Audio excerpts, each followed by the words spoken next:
Let's be honest here.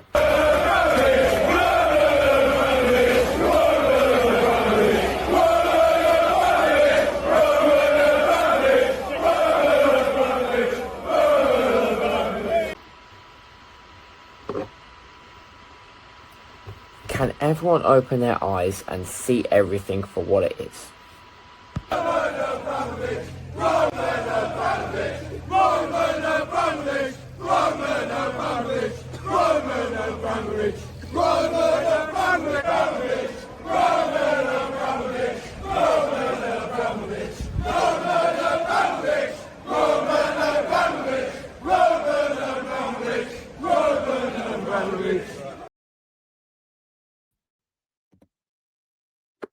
Hello there, guys. Welcome back to Yosef's Chelsea Blues. Hope you guys are all doing well. Here is the Chelsea fans preview for the big game this weekend, Tottenham versus Chelsea. And I've only gone and got a special guest on for you guys, Mr. Blue Brother from Chelsea Fan TV. How are you, mate? Yeah, mate. All good, all good. Thank you for inviting me as always. Yeah, it's always a pleasure to have you on. I will say this is a very big game, probably one of Chelsea's the biggest games this season already. What's your thoughts going into this game? Obviously, we were there at Wolverhampton on Wednesday night. So, what are your thoughts going into this? It's a massive game. Look, we're ninth heading into this game. Spurs are third. It feels like it's a real pivotal moment in the season already. If we were to lose this, then I think serious questions would be asked about the manager, rightly or wrongly.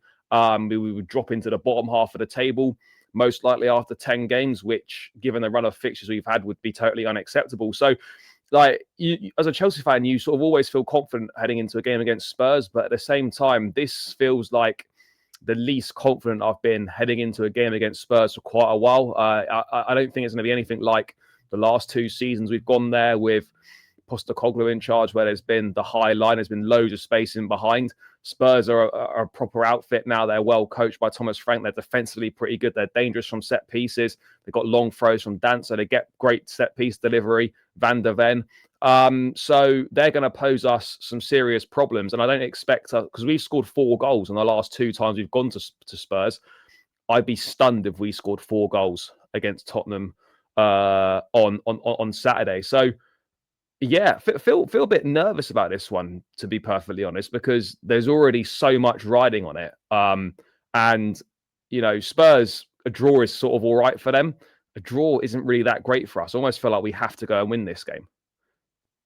Oh, yeah, I completely agree. I mean, as I've said a lot of times, I have a lot of Spurs mates, and I'll be honest, like, every time me and them have a conversation about when Chelsea play Spurs, like every time we've said form goes out the window, it's just about the London derby here, because like it's like the game last season as well.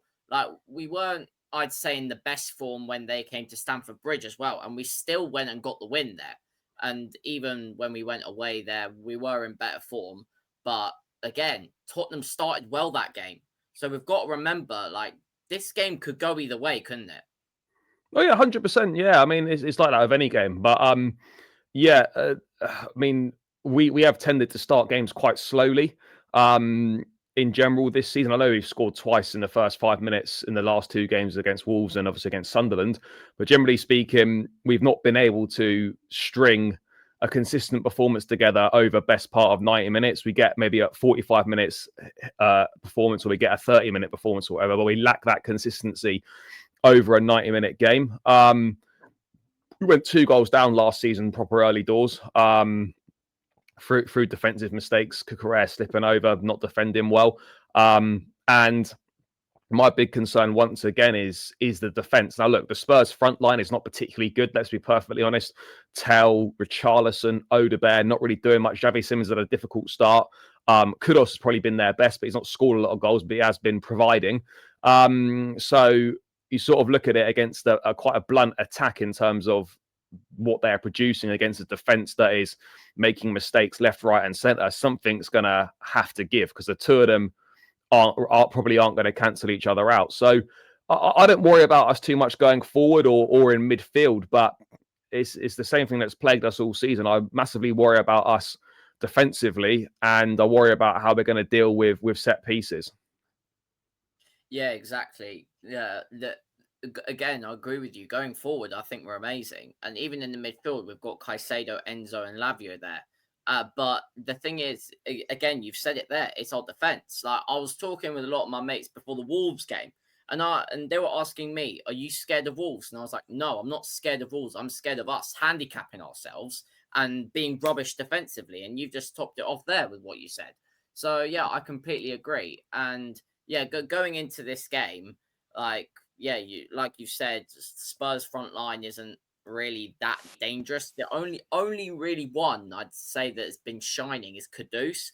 And Richarlison had a few games at the start, but again, he's ghosted now since about 3 games ago, I think. And again, Xavi Simmons, like we all wanted him to join. Well, I wouldn't say we all wanted, but most Chelsea fans were saying, yes, sign Xavi Simmons because we know what kind of a player he is.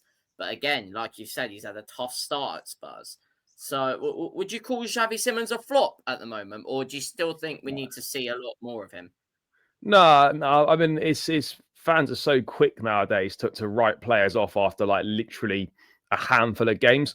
It's been a difficult start, but he's got ability. There's immense talent there. Once he finds his feet, once he finds a settled position, gets used to the style of play, gets used to the Premier League, and gets used to his new teammates. Like I've got no doubt that he'll be a good signing and he'll do well for Tottenham. Hopefully, that doesn't start on Saturday. Hopefully, we don't do our usual thing where if players haven't scored for a while, they grab a goal or assist against us. It would be quite typical if Simmons were to get his first goal for Tottenham on Saturday. But no, he's not been a flop. He's a dangerous player for them, and someone that we're definitely going to have to keep an eye on. Oh yeah, definitely. Like we know what a quality player he is. Like we saw it at Leipzig, and even like in his early Barca days. I'm pretty sure he was at PSG as well for a bit as well. So I mean, yeah, we all know what a good player he is. But yeah, I mean, going into the team news for this game, like, I'm actually interested to see what Enzo Maresca said. Have you watched the press conference earlier? Most of the questions are all about Liam Delap and red cards. There weren't really anything interesting about team news or anything whatsoever. Oh, well, fair enough. Thanks for filling me in. But I actually didn't watch it. I saw a few of the quotes, and then it was like, oh yeah, Caicedo and Enzo and Jao Pedro are all fine, which is the main thing I wanted to hear. And then because I was going to put them in my starting 11 for tomorrow, and then yeah, like on that before we get into like our like predicted 11 and everything, like that Liam Delap red card, if I'm honest, it's just stupid. It's just stupidity from him, isn't it? Yeah, it was really poor. You've waited best part of 8 to 10 weeks for him to come back. And he comes on and he does something stupid like that when there's literally no need to. I mean, to be honest, even if he hadn't got sent off, I wouldn't have started him in this game because he looked rusty and he looked slow and well off the pace against Wolves. I'm not saying he came back too early or anything like that, but he looked well off it, as you'd probably expect, to be perfectly honest. So even if he was available, I wouldn't have started him. But look, he's made a stupid mistake, poor judgment, poor decision making. He's been criticised by the manager. He's apologised, and we have to move on and hope that players have learned. But yeah, it's just stupid. But yeah, I wouldn't have started him anyway because he just looked miles off it. Yeah, I do see your point on that. To be fair, like, well, yeah, you expect it because he hasn't played football since the end of August, which is basically best part of nearly 2 months now. Yeah. Like, yeah, so it's just our, it's yeah, you expect that, but yeah, again, he shouldn't be getting sent off like that. Like, it's just, I know it's very different to what Jackson. Well, actually, remember what Jackson did at Newcastle away? Would you say that's kind of similar? I wouldn't say it was that. It's similar in terms of he's maybe led with the elbow or whatever, but I think they're two sort of slightly different incidences. But yeah, it's something that needs to be stamped out. It's something we need to get on top of because it's costing us points, it's costing us games, and it's causing us selection problems, which we don't need going through a busy season. Yeah, I completely agree with that. Now, we're gonna go into the predicted lineup for tomorrow. I've got my I'm doing on FootMob lineup builder, so I'm just gonna share my screen now, and we're gonna go through it one by one. I mean, most players pick themselves. If I'm being honest, like there's a lot of players who are going to be like, "Oh yeah, it's obvious he's starting." I mean, goalkeeper, it's pretty obvious, isn't it? Yeah, no, 100%. Yeah, Robert Sanchez in goal. Cucurella left back. You agree? Yeah, the fullbacks pick themselves. Yeah, exactly. Reece James. Now, I'm interested to hear your centre back pairing. Like, who are you gonna go with? Well, Achimpong has to play. And then it's just a case of who partners him. For Tosin was terrible on Wednesday night. Um, for me, I would like to see Achimpong and Fofana, but I don't think we will see that. I suspect it will be Achimpong and Chalobah probably, but yeah, I would go for Fofana. If I'm honest, I completely agree with you. After that Sunderland game, I really don't think that Chalobah and Tosin should be starting for a few games because how they defended that last goal is absolutely horrific. So I think I completely agree with Ajapong and Fafana. Now, the midfield is interesting. Like, obviously, Caicedo is going to be in there. That's Yeah. obvious. Are you starting Lavia this game? Yep, I'll go Caicedo Lavia in that pivot. Yeah, if I'm honest, I completely agree. We need Lavia for this game, because I mean I remember the game last year, and like we seem to play better when Lavia's in the team. I just don't know what it is, but I just feel like it's not. It's sort of it's similar to Caicedo. It's got a sort of similar role, but like it just feels like refreshing to see Lavia play. And like we know what quality player he is. Like we know like because he was in like the City Academy. Like we've seen him for Southampton. Like we know he's a very good player, Lavia, don't we? Yeah, 100%. You know, he's going to be massive for the squad. Last season, he started a lot of the big games. He showed his quality. You know, I've never seen a player who's so press resistant, someone that's so good at receiving the ball from the centre back, someone that's so good in that first phase of play. And in games like this, he's going to be vital. And you notice in the big games, Maresca does tend to go for that more solidity in the lineup. So I'd be very surprised if it wasn't Caicedo and Lavia. Look, he may opt to go Andre Santos in a pivot, but I would very much be surprised if it wasn't Lavia and Caicedo. Yes, same. I completely agree. I'm going Enzo Fernandez in the 10 here. I'm sure you agree. Yeah. I think so. I think that's the best option. Buenote is not really it. I mean, he seems to just be playing cup games at the moment.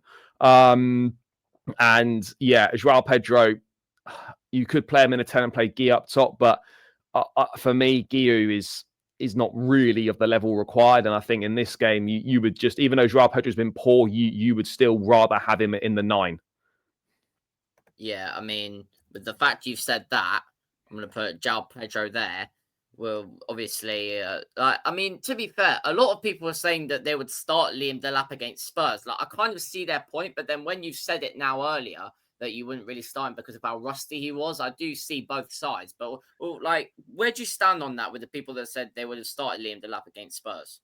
It's their opinion. I get it from a standpoint of you want like a focal point up there. You want, you know, a proper striker up there rather than someone who is kind of still young, still developing. I know Delap is that, but he's a few years older than Guillaume and a lot further down the line in his development. And it would allow you to play Pedro in his preferred number 10 position where he's better.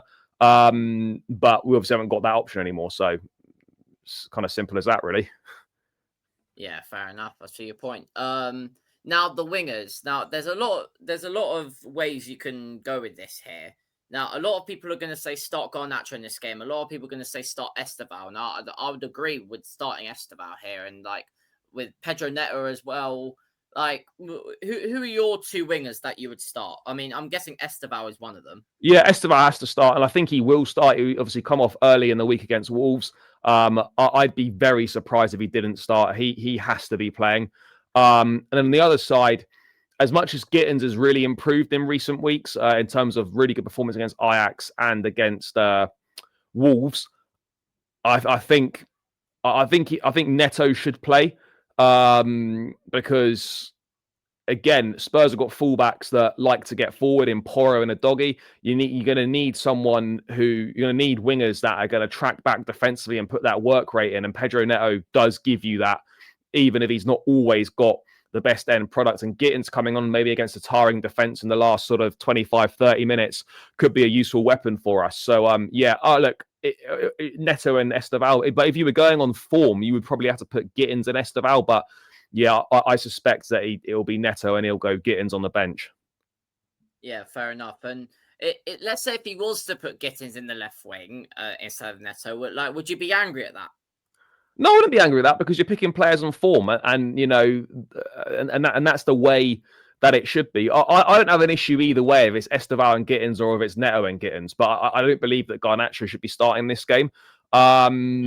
And yeah, any two of those three, Neto and Esteval, or it's Gittins and Esteval or whatever, as long as Esteval's starting, then I don't mind if it's Gittins or Neto on the other side. Yeah, fair enough. Now, guys, this is going to be our lineup that we prefer to have to start the game. Let us know what you think in the comments below. If you agree or disagree, let us know. Now, always when we end off the video on these previews, we go with the score prediction. Now, I'm going to start with you first because you're the guest. Who are you going? Or what's your score prediction and what's your thinking going into this? Thinking going into this, I mean, it's very difficult not to back a Chelsea win against Spurs. So I am going to go with a win, but I'm almost certain that we're not going to see the high scoring affairs that we've seen over the last couple of seasons away at Tottenham. I think it'll be a cagier game. Both sides won't want to lose. We certainly won't want to lose. And I think it's a game that could be decided by one goal either way. There's no way we're keeping a clean sheet. There's no chance. I think we'll nick it 2-1, but I have to say I wouldn't be surprised if we ended up losing, just because we've not been playing particularly well. I don't think we're going to have magically fixed the fact that we can't defend long throws or balls into the box between Wednesday night and Saturday night. I don't think that's going to suddenly have improved. So yeah, I am a bit concerned. However, we have got the quality to score goals and create chances, and I think we will. I think we will just find a way. I'll go for a 2-1, but as I said earlier, it is the most sort of concerned I felt heading into a game away at Tottenham for a while. Yeah, fair enough. I do see your point. Again, defensively, yeah, like we are definitely not keeping a clean sheet tomorrow. I completely agree with you on that. If we do keep a clean sheet, then it's a miracle. Like genuinely, if we do keep a clean sheet, then God is on our side.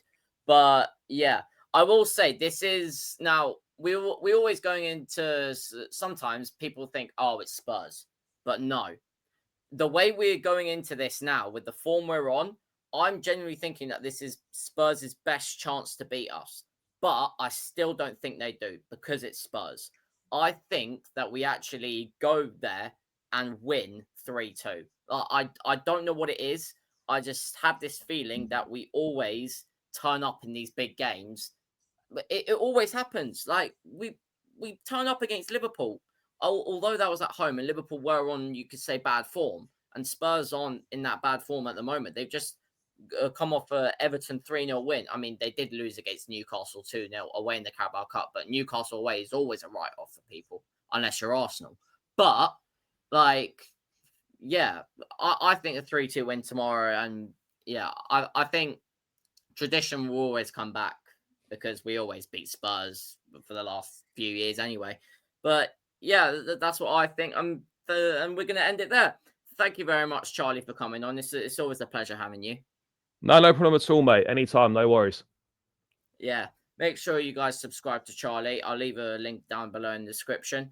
And yeah, we're going to round out of there. Thank you very much for watching. Make sure you smash the like, smash the subscribe button if you're new around it. Turn that bell notification on so you don't miss any great upcoming content. Make sure you follow socials on TikTok, Instagram, and X. Yours is Chelsea Blues on all.